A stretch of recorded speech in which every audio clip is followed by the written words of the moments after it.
A Rádio Agerte prossegue sua série de entrevistas explicando para os ouvintes o que é a recuperação judicial. O nosso entrevistado de hoje é o Dr. Ângelo Coelho, advogado especialista em recuperação judicial. Dr. Ângelo, como se dá o processo na prática? O processo de recuperação judicial, previsto na lei, ele traz como requisitos para entrar com a recuperação judicial algumas matérias relativas a tipo assim, ter sido falido, não ter utilizados dessa lei por mais de 5 anos. Esses são alguns dos requisitos formais. Não estando enquadrado nesses tipos de requisitos, se tem como um segundo, primeiro, um diagnóstico da avaliação econômica e financeira da empresa. 2, um diagnóstico estratégico do quadro geral de credores deles. 3, verificar se os documentos exigidos na lei são suficientes para embasar o pedido. Essa é a primeira fase de um processo de recuperação. Um ponto importante quando se faz um atendimento, e se serve muito para os advogados, de uma empresa que necessita de recuperação judicial, é a verificação da atividade fim dela, se ela é viável perante o mercado. Um segundo é uma verificação de o que aconteceu, além das questões econômicas e financeiras que esse país está passando, dentro da empresa, mais ou menos como se verificar a gestão dela, o porquê que deixou-se agravar, para que dentro de um plano apresentado isso seja enfrentado, ou seja, tem que também ser feita a lição de casa. Doutor Ângelo, as empresas utilizam a recuperação judicial ou elas não aproveitam esse recurso que a legislação permite? Na verdade, há um certo preconceito em relação a essa lei. Por quê? Pelo total desconhecimento desta lei, que é uma ferramenta fantástica, que ela foi baseada na lei americana e ela trabalha através de 4 princípios. Primeiro e mais importante, preservação do negócio. Segundo, preservação do emprego. Terceiro, satisfação dos credores naquilo que puder. E quarto, que é um princípio que regula muito essa lei, é o princípio da boa-fé. O que acontece? Ainda se tem, principalmente no Rio Grande do Sul, na região da Serra e principalmente na Vale dos Sinos, aquele receio que era da antiga lei, da concordata, que realmente era um suicídio aquilo. Não era assim uma lei que abrangia todos os tipos de credores, e sim só alguns, ficando fora bancos, alguns credores preferenciais, e trazia uma coisa muito limitada. Tu tinha 2 anos para cumprir um plano e se recuperar, pagando 40% no primeiro ano e 60% no segundo, quer dizer, totalmente viável. Essa lei não. Ela é uma lei inovadora, é uma lei flexível, ela comporta situações que dependem muito da aprovação dos credores, mas também de um entendimento que, para o credor, também é importante a preservação do negócio, porque com esse meio ele vai satisfazer o seu crédito.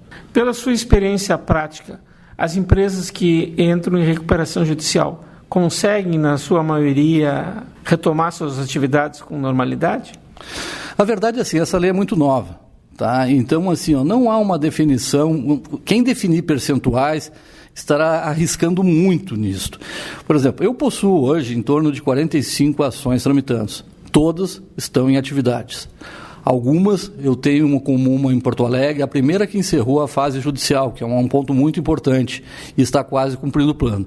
As demais, com as dificuldades que o mercado apresenta, estão trabalhando para cumprir seu plano. Com certa dificuldade? Sim, porque nós não temos uma forma de prever a nossa economia. Então, o que vai ser 2017? O que vai ser 2018? Temos uma eleição pela frente, tá? O que vai ser a nossa economia? Então, como é que tu vai projetar alguma coisa se a gente não sabe, não tem essa estabilidade? Mas até para isso, a lei tem as suas soluções, as suas ferramentas, que o judiciário está acolhendo sempre pelo princípio da preservação da empresa. A recuperação judicial exige um conhecimento da lei e também uma noção da economia. Sim, não é apenas um profissional que trabalha nisso, por exemplo. Necessita de um especialista em finanças, um bom contador, um bom estrategista, uma equipe grande de advogados, porque Quando tu lê a lei de recuperação, é como se tu estivesse revendo todas as cadeiras numa faculdade de Direito, que ela envolve institutos como avais, hipotecas, alienações fiduciárias, contratos, outras relações que tem muito de direito penal por causa da responsabilidade, partes dos aspectos tributários que incidem sobre isso. Então, é rever toda uma faculdade novamente as suas cadeiras. Então, é muito importante tu ter uma equipe. Quem não tem uma equipe completa de profissionais para te atualizar, não vai fazer um bom trabalho. Exige um escritório com amplos tipos de profissionais. Exatamente, o que se chama direito empresarial, por exemplo. Ele comporta várias áreas que tem cada um dar a sua opinião para tu poder atingir o seu objetivo, que é a recuperação judicial. E no resto do país, um estado importante como São Paulo, as empresas utilizam muito a recuperação judicial? Sim. De São Paulo é que partem as maiorias das decisões, até pelo porte de empresas que estão ingressando em recuperação judicial em São Paulo. E o que a jurisprudência tem decidido sobre o tema? Pela flexibilidade da lei, tanto em primeiro como segundo grau, os magistrados estão tendo um entendimento bem interessante para efeitos de recuperação judicial, ou seja, eles fazem com que prevaleça a vontade da maioria dos credores, independente dos valores. Sabe? E isso faz com que, se a maioria dos credores querem que a empresa permaneça no mercado, essa é a vontade que vai prevalecer. E tem-se aprovados planos com certa dificuldade, mas de uma forma muito inovadora e correta pelos nossos tribunais aqui, pelo nosso tribunal. E o judiciário tem estrutura para esse grande volume de processos?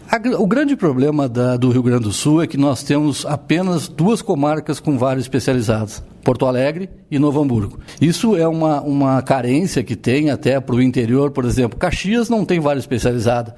Magistrados muito bons, magistrados trabalham lá, mas deveria ter uma vara especializada em Caxias, deveria ter uma vara especializada em Santa Maria, em outras comarcas maiores, o que já no Brasil inteiro, por exemplo, Rio de Janeiro, existe há muitos anos 5, 6 varas empresariais, só se dedicam a isso. São Paulo, da mesma forma. E aqui nós temos essa carência de ter apenas algumas. Isso dificulta, por exemplo, para o interior, que os magistrados não estão acostumados com essa matéria e, de repente, chega, e estão chegando muito no interior, recuperações judiciais. Para eles não têm ainda o conhecimento que nem têm as especializadas. Ouvimos o Dr. Ângelo Coelho, especialista em recuperação judicial. Para a Rádio Agerte, Eduardo Liães.